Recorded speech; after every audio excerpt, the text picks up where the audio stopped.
हरे कृष्णा। तो अभी एक अभिषेक मिश्रा का केस जो है हमारे सामने आया था मथुरा में। जो ये व्यक्ति था, तो उसके बारे में बहुत न्यूज वायरल हो रही थी। उसका जो केस था, तो आज हम उसको थोड़ा उस पर चर्चा करेंगे और एक पर्सपेक्टिव देखेंगे कि कैसे हम इसको समझ सकते हैं।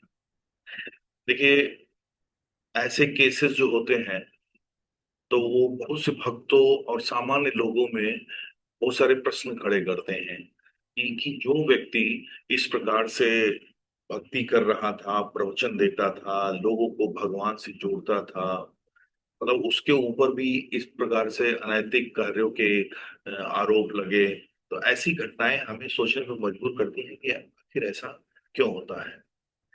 तो यहाँ पे सबसे पहले हमको ये समझना होगा कि भक्ति पूर्ण है। देखिए, भक्ति में कोई उसकी प्रोसेस पूर्ण है, भक्ति पूर्ण है, और उसका रिजल्ट भी, अगर प्रोसेस पूर्णता से फॉलो की गई है तो उसका रिजल्ट भी पूर्ण होगा। लेकिन भक्त जो होते हैं वो पूर्ण नहीं, वो जरूरी नहीं है कि वो पूर्ण हो। जैसे चैतन्य महाप्रभु कहते हैं, चेदो दर्पण मान, अर्थात हरिनाम जो है वो हृदय के दर्पण को साफ करता है। लेकिन ऐसा नहीं है कि ये वन डे प्रोसेस है, कोई जादुई घटना नहीं है। क्योंकि कई बार व्यक्ति जो है वो बाहरी अंगों का पालन तो करता है, जब करेगा, प्रवचन देता है, सेवा करता है, लेकिन उसके हृदय में जो छिपी हुई कामना, अहंकार, प्रतिष्ठा की जो इच्छा होती है वो जीवित रह जाती है। उसके अंदर जो भोग वृत्ति की इच्छा रहती है वो जीवित रह सकती है। तो भगवान हमें शुद्ध होने का अवसर देते हैं, शक्ति देते हैं, मार्गदर्शन देते हैं, लेकिन हमारी जो स्वतंत्र इच्छा है, फ्री विल, को समाप्त नहीं करते हैं। ये भगवान के कंट्रोल में नहीं है। इनफैक्ट ऐसा नहीं कहना चाहिए कि भगवान के कंट्रोल में नहीं है। भगवान उसमें कोई भी इंटरवीन नहीं करते हैं। हमारी जो फ्री विल है उनके कंट्रोल में तो निश्चित रूप से है, सब कुछ उनके कंट्रोल में है। भगवान कहते हैं, सब कुछ मैं दक्षिण प्रकृति, हम सर्वस्व प्रभु। तो सब कुछ भगवान के कंट्रोल में है, लेकिन वो फ्री विल को में वहां पे कोई हस्तक्षेप नहीं करते। वहां पे उसको उसको बदलते नहीं है, उसे बलपूर्वक नहीं रोकते हैं।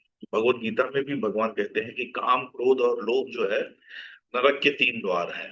यदि साधक या जो भी साधना कर रहा है वो अगर इससे सावधान नहीं रहता है तो आध्यात्मिक जीवन में आगे बढ़ते हुए भी गिर सकता है। एक और महत्वपूर्ण बात है कि प्रवचन देना और वास्तव में शुद्ध होना दोनों एक ही बात नहीं है। किसी व्यक्ति की वाणी प्रभावशाली है, वो बोलने में बहुत अच्छा है, उसका ज्ञान अच्छा हो सकता है, लोग उसकी प्रशंसा करते हैं, लोग उससे आकर्षित होते हैं, लेकिन वास्तविक परीक्षा उसके निजी चरित्र की होती है।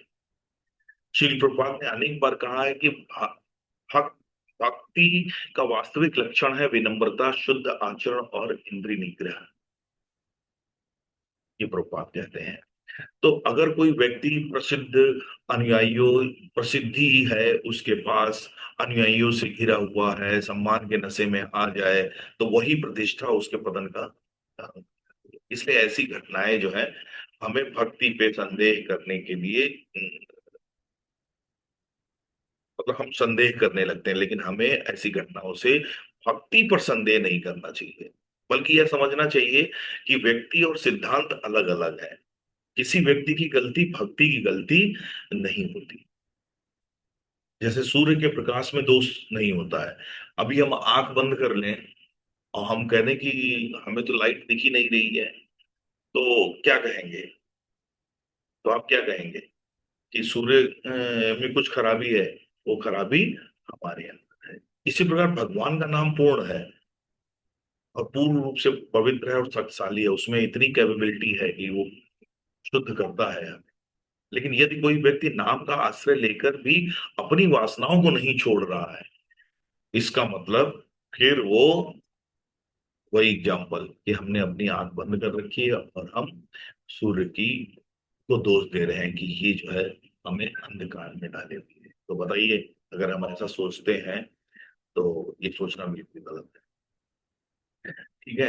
तो तो ऐसी घटनाएं जो होती हैं, विशेषकर हम ये इस अभिषेक मिश्रा का केस जो बात कर रहे हैं, तो यहाँ पे हमें बहुत ज्यादा दूसरों की निंदा नहीं कि ये कैसे ये करते हैं, बल्कि आत्मनिरीक्षण की प्रेरणा लेनी चाहिए और स्वयं भी ये सोचना चाहिए, क्या मैं अपनी कमजोरियों को पहचान रहा हूँ?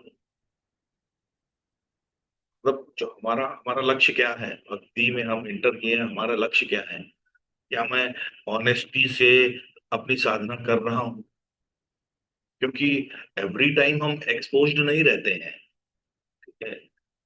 हम ऐसा नहीं है कि हाँ यस हम जब करते हैं ग्रुप में चैंटिंग करते हैं, लेकिन बहुत सारा समय जो ऐसा होता है जहाँ पे हमें कोई नहीं देख रहा होता है, तो हमें ये निरीक्षण करना चाहिए, आत्मनिरीक्षण करना चाहिए कि क्या हम ईमानदारी से साधना कर रहे हैं? क्या मैं गुरु वैष्णव और शास्त्र के सामने पारदर्शी हूँ? भक्ति का मार्ग केवल बाहरी प्रदर्शन का मार्ग तो नहीं है हमारे लिए। क्या मैं जस्ट लाइक कि क्योंकि समटाइम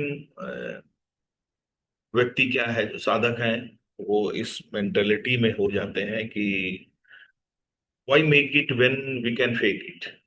तो वो क्या है कि उनके लिए भक्ति दिखावा बन जाती है, और फिर उसका रिजल्ट जो होता है, ऐसे केसेस हमारे सामने आते हैं जो हमें व्यथित करते हैं और हमारे हृदय में बहुत सारे क्वेश्चन आते हैं। लेकिन लेकिन ये केसेस हमें सेल्फ निरीक्षण, आत्मनिरीक्षण का मौका देते हैं कि हम किस इच्छा से साधना में आगे चल रहे हैं, हमारा लक्ष्य क्या है, हम ऑनेस्टी से अपनी साधना कर रहे हैं।